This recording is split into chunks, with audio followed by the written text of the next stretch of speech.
बिस्मिल्लाहिर्रहमानिर्रहीम। अस्सलाम वालेकुम। मैं हूँ मदीहा सुल्तान और आज मैं आपके साथ शेयर करूँगी ग्रीन चटनी की रेसिपी, जिसको आप बना के इसको फ्रीज़ करके पूरा मंथ इसको इस्तेमाल कर सकते हैं।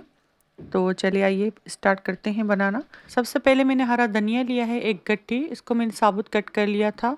इसी के साथ 1 गट्ठी पुदीना, इसको मैंने पत्ते अलग करके ये भी मैंने इसमें ऐड कर दिया है। 3 से 4 जबे लहसुन के इसमें ऐड करूँगी। साथ ही इसमें 1 टीस्पून सफ़ेद ज़ीरा ऐड करूँगी। इसी के साथ मैं इसमें हरी मिर्ची साबित ऐड करूँगी। तकरीबन 6 से 7 हरी मिर्चें ले लीजिएगा। आप चाहें तो दरमियानी मिर्च भी इसमें ऐड कर सकते हैं। स्पाइसेस आप अपनी मर्ज़ी से ऐड करें। 1 टीस्पून के करीब मैंने इसमें लेमन जूस ऐड किया है। लेमन जूस ऐड करने से चटनी का कलर बहुत ही अच्छा आता है और इसको स्टर करने के बाद तक भी इसका कलर ख़राब नहीं होता। अब मैंने जूसर ग्राइंडर लिया है, उसमें सारी चीज़ें ऐड कर दी हैं। इसी के साथ मैंने 1/4 कप पानी शामिल किया है। ज़्यादा पानी शामिल मत कीजिएगा वरना आपकी चटनी बहुत ही थिन बनेगी।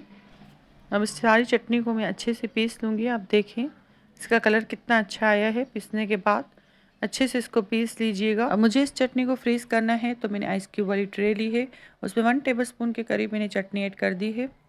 3 से 4 घंटे लगते हैं इसको फ्रीज़ होने में। बहुत ही अच्छा होता है इसका फ्लेवर चटनी का। आप ज़रूर इसको ट्राई कीजिएगा। अगर आप इस चटनी को रमज़ान से पहले बना के 1 महीने के लिए स्टोर कर सकते हैं। आप रायता बनाएं, उसमें 1 क्यूब ऐड करें और रायता एंजॉय करें।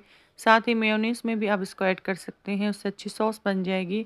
चने की चाट में भी इसको ऐड कर सकते हैं। अब ये क्यूब्स हमारे फ्रीज़ हो चुके हैं। अब इसको एयर टाइट कंटेनर में इसको डाल दूँगी। आप चाहें तो ज़िप-लॉक शॉपर हो उसमें भी आप डाल के रख सकते हैं।